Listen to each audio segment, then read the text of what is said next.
The Denver Gazette is counting down the top 10 sports stories of 2023, and we are at number 8, which is all college hoops related, as the CU women became a national power again, and CU and CSU men put their name on the map. So I am joined by Tyler King to talk hoops. Tyler, this was a pretty crazy year in college hoops in this area. Yeah, definitely. It's been fun so far at the early part of this season with how good all four teams are really in the area. With I think the CSU women at the time of recording this are still undefeated. Yep. The CSU men were undefeated. Were started out 9-0. Obviously, the CU women had the big upset over number one LSU to open the season, and the CU men are playing pretty well right now too, and they have a five-star freshman on the roster, which is a rarity for the Tad Boyle era. So, and obviously last season the CU women were a Sweet 16 team. So a lot of fun hoops this past season, or this throughout 2023, and it will continue into 2024.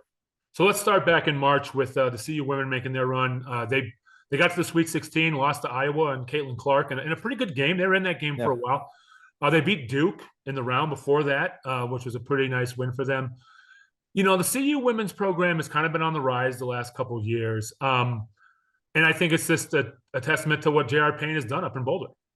Yeah, I think this year kind of established J.R. Payne as one of the rising stars in women's college basketball in the coaching ranks. I mean, I think you put it well that CU has been on the rise kind of since she was hired, 6-7 years ago, but now it's all kind of starting to come to the surface, and people nationally are starting to realize just how good JR and her husband Toriano Towns. He's her top assistant. They run a tight ship over there, and they've been building this program for the last couple of years, and now, like I said, it's starting to come to the surface, and they're becoming a regular near the top of the Pac-12, and probably be a regular at the top of the Big 12 and going forward in the future. And right now they're top 10 in the country, and they look like a team that's got the chops to stay there throughout the season and maybe potentially host the opening weekend of the NCAA tournament, which will be pretty historic in Boulder. But yeah, this has just kind of been the year of J.R. Payne proving herself to the nation that she's going to be a force in women's college basketball for years to come.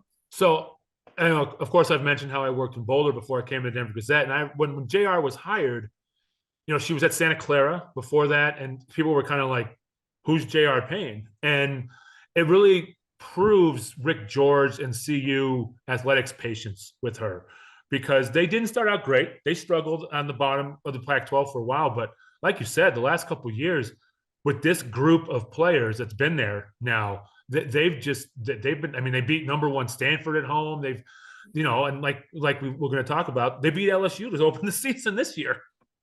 Yeah, I mean, it is a testament to kind of the development of the program and their kind of player development that they really focus on, because this is not a program, despite the fact that there are a lot of really talented players that come out of Colorado. Most of them do not go to Boulder. Like Right. they like, obviously the Betts sisters in recent years, Lauren and Sienna looks like they're both going to end up at UCLA. Obviously Lauren's there now, Sienna's committed there. They have not gotten the big time recruits out of Colorado, but the Buffs have still managed to be this really good team. And I think Jalen Sherrod, she's kind of the straw that stirs the drink. She really makes that offense and the team in general go. Kind of an under recruited player that's just been developed over the last couple of years, and now she's a fifth year senior and in total control as the captain. And that's kind of just like a testament and a perfect example of what JR and her staff are capable of doing, and kind of taking these under recruited players and turning them into kind of stars in college basketball, which Jalen Sherrod has kind of become. And obviously they've gotten some really talented players out of the transfer portal and things like that. But it's just the culture that they've built there. And it kind of doesn't matter who they get player wise. They're kind of able to, at this point now, find ways to win basketball games and develop a winning team regardless of who they get. So, yeah, like you said, they're ranked 8th in the AP poll right now. They got, what were they, 3 at one point? Did they get yes, third, yes. Yeah. They are in the Pac-12, which is loaded on the women's side. They open Pac-12 play on December 30th. This will be out before then, against Utah, who just gave – they didn't beat South Carolina, did they? I'm sorry. I don't – No. But they gave South Carolina all they wanted in that game, from what I remember. So, the Pac-12 is going to be loaded for them. Let's switch over to the men's side, and neither team was great in March, but this year CSU is ranked in the top 20. They got as high as 13th, which is the highest. And Nico Medved is another just strong coach with a strong culture in Fort Collins. Yeah, Nico's done a fantastic job. Obviously, everyone remembers 2 seasons ago when they had both David Roddy and Isaiah Stevens, and they had arguably their best season ever. Getting a 6th seed in the NCAA tournament. They obviously lost to Michigan in the first round, but I don't know. I feel like this team might be better than that team. It's definitely deeper. It's definitely more athletic. Obviously, Isaiah Stevens is still around as a 5th-year senior. There might not be a record he doesn't hold by the time this season's over. I mean, he's been a high-level player for 5 years now up in Fort Collins, and now he's got a really, really deep team alongside him. A bunch of Colorado kids on the roster, including Nick Clifford, a former CU player who transferred to CSU in the offseason, has been playing really, really well for CSU, and Joel Scott as well, a Monument native whose brother Josh was at CU. So there's a lot of Colorado ties on this CSU team, and they look like a team that's going to be in the tournament again and could be a force in the tournament with how deep and athletic they are up and down the roster. It seems like they're going to have a good chance to compete in the Mountain West.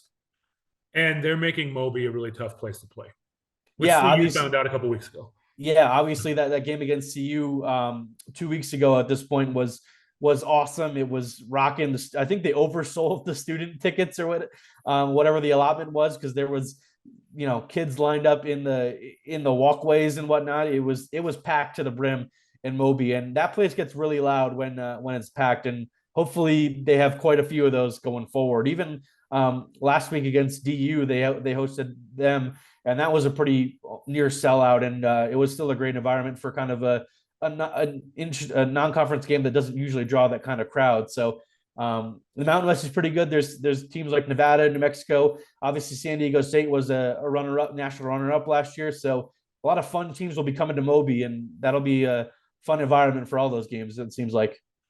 So let's flip over to Tad Boyle's crew over in Boulder. They bring in Cody Williams, one of their highest recruits ever. A lot of expectations there. They just come off a win about a couple days before recording this over Miami in Brooklyn. Blew them out. Was not even close. So there's a lot of expectations on them heading into the Pac-12 season.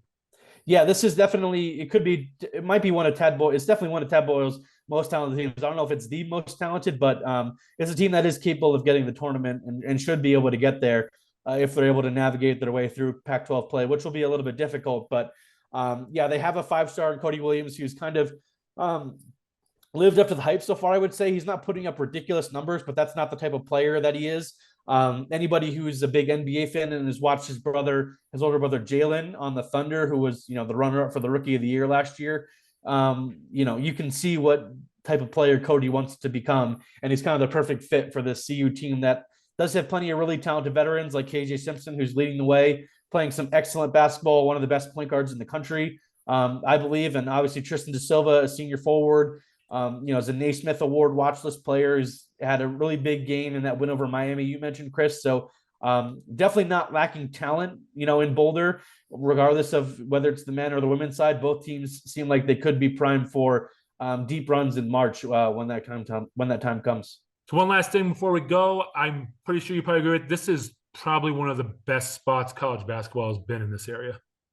Yeah, definitely. I mean, like I've said before, I'm still kind of new to the area, growing up on the East Coast, but it definitely seems like a fun time to be a basketball fan in Colorado, because we haven't even mentioned really the CSU women, who are also undefeated right now, and they could be a team that competes for a spot in the tournament by winning Mountain West, and because they've got a 5th-year senior in McKenna Hofschild who puts up ridiculous numbers. I mean, she's in the conversation with Becky Hammond in terms of the numbers she puts up. So you can go to any college basketball arena in the state and you'll watch some good hoops this season. So regardless of whether it's in Boulder or in Fort Collins, you're going to have a fun time. If your name is associated with Becky Hammond, you're probably doing something right. Absolutely. All right, Tyler, thanks for coming on and doing this. Make sure to go to denvergazette.com to check out the rest of our top sports stories from 2023. And Tyler, we will catch up again later. Sounds good.